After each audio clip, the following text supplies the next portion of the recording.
नमस्कार दोस्तों, आज हम डिस्कस करेंगे 3 फार्मा स्टॉक्स का जो कि अपने ब्रेकआउट जोन के काफ़ी करीब है। तो हम इनको देखेंगे कि इनके क्या टारगेट्स होने चाहिए, ये देखेंगे कि ब्रेकआउट्स क्या होता है।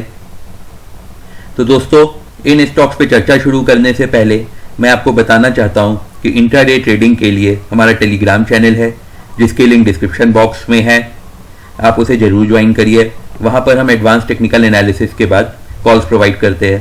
साथ ही आप स्टॉक्स में डीमैट अकाउंट खुलवाने की लिंक भी डिस्क्रिप्शन बॉक्स में है। आपके पास अगर मल्टीपल अकाउंट्स होंगे अलग अलग पैन नंबर से तो आईपीओज में आपके सब्सक्रिप्शन की चांसेस बढ़ जाएंगी। तो आइए दोस्तों, अब हम इन स्टॉक्स पर चर्चा शुरू करते हैं चार्ट के माध्यम से। तो दोस्तों, सबसे पहले मैंने खोला है सिप्ला का चार्ट। तो दोस्तों, अगर मैं सिप्ला की चार्ट की बात करूं तो ये देखिए, ये कंटिन्यूसली आपका हायर हाई और हायर लोज बनाता चल रहा है नवंबर से। ये मैंने 2 ट्रेंड लाइंस बनाई हैं जिस दिखाने के लिए इसको। करंट इसकी प्राइस है 850 के आसपास। मैं सिंप्लिसिटी के लिए ये ट्रेंड लाइंस हटा देता हूं तो चीज़ें ज़्यादा क्लियर होंगी। तो दोस्तों, ये देखिए, ये स्टॉक्स यहाँ जो इसका लेवल है 860 रुपये का, इसको आज इसने तोड़ने की कोशिश की थी। 880 तक गया था, बट देखिए बिल्कुल भी वहाँ सर्वाइव नहीं कर पाया और फिर ये वापस 850 के आसपास आ गया। तो अगर ये कल फिर यही अटेम्प्ट करे तो ज़्यादा उम्मीद रहेगी कि इसमें ब्रेकआउट सक्सेसफुल हो।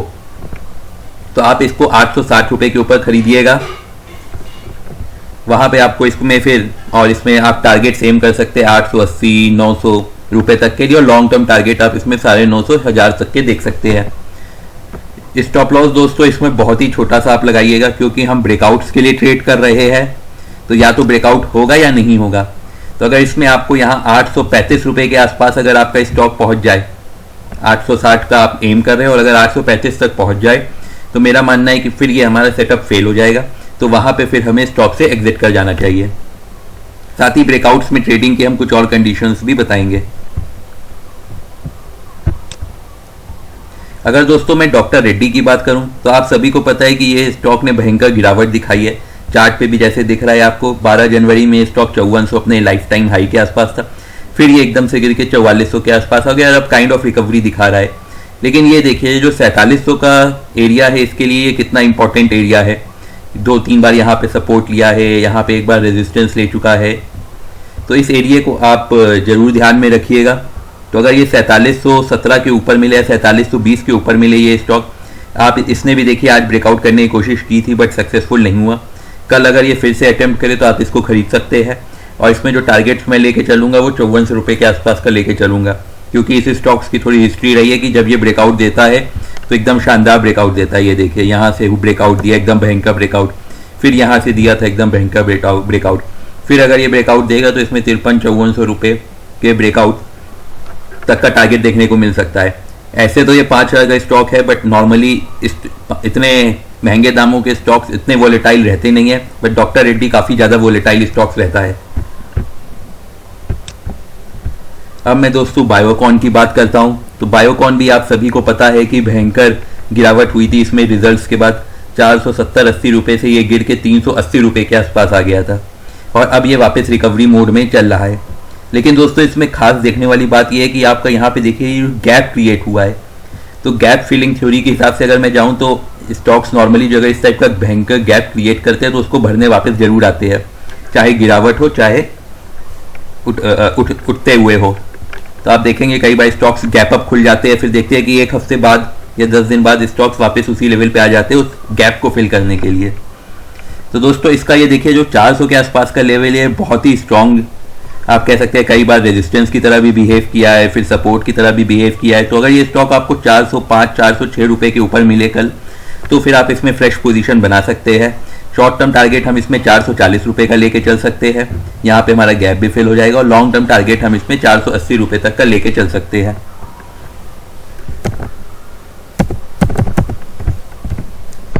तो दोस्तों, जैसा कि मैंने आपको दिखाया उसके हिसाब से हम समझते हैं कि एग्जैक्टली ब्रेकआउट होता क्या है।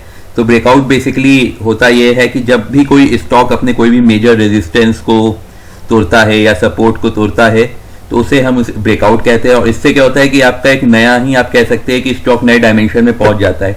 कई बार आप देखेंगे कि स्टॉक 52 वीक हाई के ऊपर अगर क्रॉस हो जाता है तो इसमें एकदम से बाइंग आ जाती है। उसका रीज़न यही है कि 52 वीक हाई के ऊपर अगर स्टॉक पहुंच गया तो उस स्टॉक में बहुत ही ज़्यादा मतलब पॉजिटिव मोमेंटम है, तो बाइंग बहुत आती है।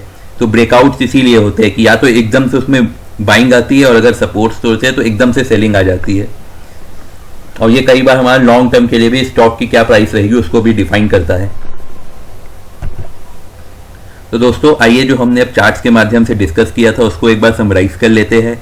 तो सिप्ला की अगर करंट मार्केट प्राइस की मैं बात करूं तो वो 850 के बाद है, तो इसमें आप 860 रुपये के ऊपर खरीदिएगा। फर्स्ट टारगेट हम इसमें 890 का लेके चल सकते हैं और सेकेंड टारगेट हम इसमें 950 का लेके चल सकते हैं। बहुत ही छोटा सा स्टॉप लॉस लगाइएगा 835 रुपये का।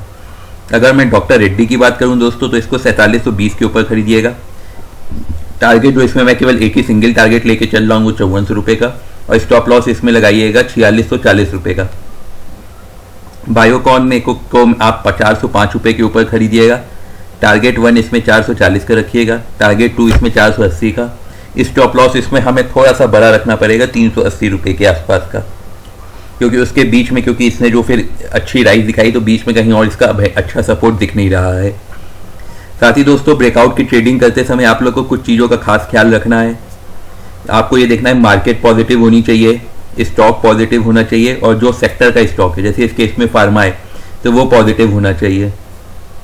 स्टॉक पॉजिटिव से मेरा मतलब ये नहीं है कि 0.1 या 0.2% अगर आपको राइज मिले तो आप उसे पॉजिटिव मान लो। मिनिमम आपका 0.5% या उससे ग्रेटर होना चाहिए, हम तभी स्टॉक को पॉजिटिव मानते हैं। इसीलिए आप देखेंगे कि जो मैंने वेंट टू बाई की रेंज दी है वो ऑलमोस्ट 1% या उससे ऊपर की दी है। साथ ही दोस्तों 9:15 से 9:30 के बीच ट्रेडिंग अवॉइड करिएगा, क्योंकि उस टाइम की जो ट्रेडिंग होती है वो काइंड ऑफ गैम्बलिंग होती है। उम्मीद है दोस्तों आपको वीडियो पसंद आया होगा। आप हमें लाइक एंड सब्सक्राइब कीजिए, उससे हमारा मोटिवेशन बना रहेगा। साथ ही आप हमें सोशल मीडिया पर भी फॉलो कर सकते हैं, द ट्रेडिंग बुल्स के नाम से हमारा पेज है। आपके मन में जो भी दोस्तों आपको ये हमेशा ख्याल में रखना है कि आप जो भी इन्वेस्टमेंट करते हैं वो रिस्क के अधीन होती है। हमारे वीडियोस किसी भी तरह से ट्रेड रिकमेंडेशन नहीं है, ये केवल एजुकेशनल पर्पस के लिए हम बनाते हैं। हम सेबी रजिस्टर्ड नहीं हैं। आप अपने फाइनेंशियल एडवाइज़र से कंसल्ट करिएगा इन्वेस्टमेंट करने से पहले। आपके मन में जो भी विचार हो दोस्तों आप उसे कमेंट सेक्शन में लिखिए, हम जल्द से जल्द उस पर रिप्लाई करेंगे।